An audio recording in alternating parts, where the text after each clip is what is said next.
करने को तो તમારા ભાઈ પ્રો લેવલનો કાંડ કેવો કે પાંચમું ધોરણ ભણતો હું અને પાંચમા ધોરણની અંદર છે ને નવમાસિક પરીક્ષા આવે તો આ નવમાસિક પરીક્ષા મને મારા સાહેબે ફેલ કર્યો.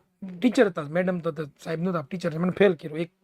એક વિષયમાં ફેલ કર્યો અને ઓલ ઓવર રિઝલ્ટ ફેલનું જ આવે, એક વિષયમાં ફેલ થઈ તોય મને ફેલ કરી દીધો. હવે ઘરે જઈને તો આ રિઝલ્ટ કે બતાવાય નહીં. પાંચમા ધોરણમાંથી ગિલિન્ડર હતો, હું ગિલિન્ડર હતો ભાઈ, ગિલિન્ડર હતો, પૂરેપૂરો ગિલિન્ડર.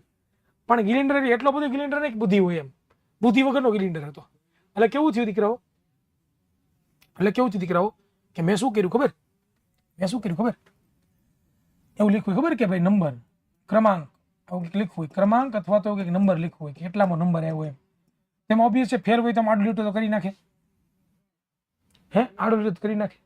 તો મેં શું કર્યું, મારી બુદ્ધિ કેટલી હેલી તમે જુઓ, અહીંથી આમ આ મારી બુદ્ધિ, પણ બાજુમાં લખેલું હતું ફેલ, ગુજરાતીમાં લખ્યા તો નાપાસ.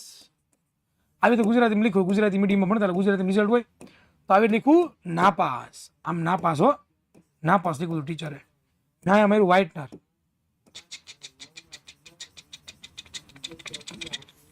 અને કરી નાખ્યું પાસ. અને પછી મારા પપ્પા ભાઈ હું ગયો કે પપ્પા મારો પહેલો નંબર આવ્યો. આપણે ગાંડા હતા, આપણામાં બુદ્ધિ ઓછી હતી, બાપામાં બુદ્ધિ ઓછી હતી નહીં. બાપા કે વાહ બહુ સરસ મારો દીકરો ડાયો, લાઈ બતાય તારું રિઝલ્ટ.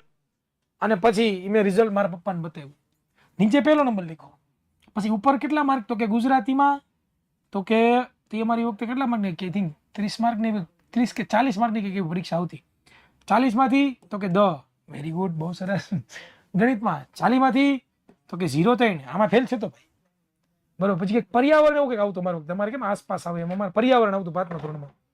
તો પર્યાવરણ આવતું, તો પર્યાવરણમાં તો કે 13. ઘરે જઈને કીધું પપ્પા મારો પહેલો નંબર. પછી પપ્પાએ જોયું કે વાહ બેટા વાહ, આટલા ઓછા માર્ક તારો પહેલો નંબર, તારા સ્કૂલમાં તારા ક્લાસમાં બધા ભંગાર છોકરા ભણતા લાગે, તું સૌથી હોશિયાર લાગે છે. મેં કીધું પપ્પા હા મારો પહેલો નંબર આવ્યો, આમ જો તમે. એ કે લાઈટ તારો ડાયરીમાં ટીચરનો નંબર લખ્યો હોય, જાણો પાંચ ટીચર નંબર લખી દેતા કંઈ કામ હોય તો. મારા પપ્પાએ ટીચરને ફોન કર્યો, હલો ટીચર, આ તમારી સ્કૂલમાં બધા આવા ડફોળ છોકરાને પહેલો નંબર આવે છે? મારા પગ ધ્રુજવા માંડ્યા. મેં કીધું આપણે જ્યાં કાંડ કર્યા છે અને બાપાને ખબર પડી ગઈ. બાપાને ખબર હતી કે આ કાંડી માણસ છે પહેલેથી, આ મારો છોકરો, મનનો ખબર હોય કેવો છે, મનનો ખબર હોય કેવો છે, મોટી નોટ છે. અને પછી બાપાએ ફોન કર્યો, ટીચર તમારા સ્કૂલમાં આવા બધા ભણમાં છોકરાઓ ભણે છે, આ ફેલ છે તેનો પહેલો નંબર આવ્યો. ટીચર કે કોના વાલી બોલો છો? કે હું નસી ધીરેનના વાલી બોલું છું. એ કે એ તો ફેલ જ છે, કોણે કીધું એ પહેલો નંબર છે? કે આ રિઝલ્ટમાં તમે લખ્યું? એ કે ના નથી લખ્યું, આ કાંઈ લખ્યું નથી, તમે કાલે આવજો વાલી સ્કૂલે મળવા. બાબા કે ઓકે વાંધો નહીં. પછી બાપા એનું શસ્ત્ર કાઢ્યું છે, પટ્ટો, આક્રમણ, સટાસટી ઓ ધાડ બડાટી ટુ ટુ ટુ ટુ ટુ ટુ ઝીકી દીધી. હારી પેટનો માર્યો, એટલો માર્યો, વાત જવા દો. ઠીક હે ને પાટે દેવા જ મીડા. યે લોહી લુહાણ કરી નાખ્યો, એવો માર્યો ભાઈ. હા એને કુલ્લા હોજી ગયા, બે હાઈ નહીં એવો માર્યો પાંચમા ધોરણમાં. ભાઈ એ સમય તો ભાઈ મારું જે એ હતો તમને લાગે હર. પછી આ તો વાંધો નહીં, હાલો આ તો પતી ગયો, પપ્પાનો કાર્યક્રમ પતી ગયો સાંજે. પછી મમ્મી વિચારી આપણી હોય તો છોકરા નડી તો આવે જ કે મારોમાં બિચારાને એવું ન કરો, નાના છોકરા ભૂલ કરે, નાના છોકરા ભૂલ ન કરે તો કોણ કરે? તમારા જેવડા ભૂલ કરે. પછી મારા બા બિચારા કે બટા ભરત એને માયરમાં, બિચારો નાનો છોકરો ભૂલ થઈ ગઈ એનાથી. બાપા ક્યાં અત્યારે નહીં મળું તો કાલે મોટી ભૂલ કરીને બેસ. અને તઈ હું મારે અત્યારે મને લાગે છે કે મારા બાપાએ મને માર્યો તો નહીં, સારું કર્યું.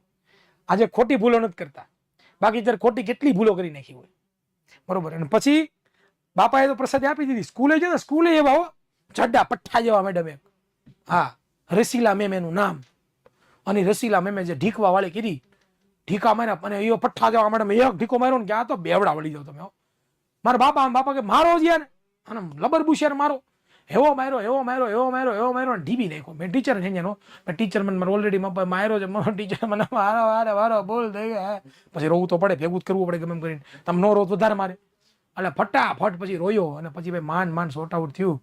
પછી બાપાએ મને કીધું કે હવે તું આ ઘરે રહેવા લાયક નથી, તારે ઘરનો ત્યાગ કરવો પડશે, તારે ગુરુકુળમાં જવાનું છે. પછી મારા બાપાએ ગુરુકુળમાં મૂકી દીધો. 6ઠ્ઠું ઉંમર, નાનું ભણતો નાનો એવો કુમળો છોડ, એને ગુરુકુળમાં મૂકી આવ્યા. અને ન્યાજ એની મોટો રાક્ષસ થઈ ગયો.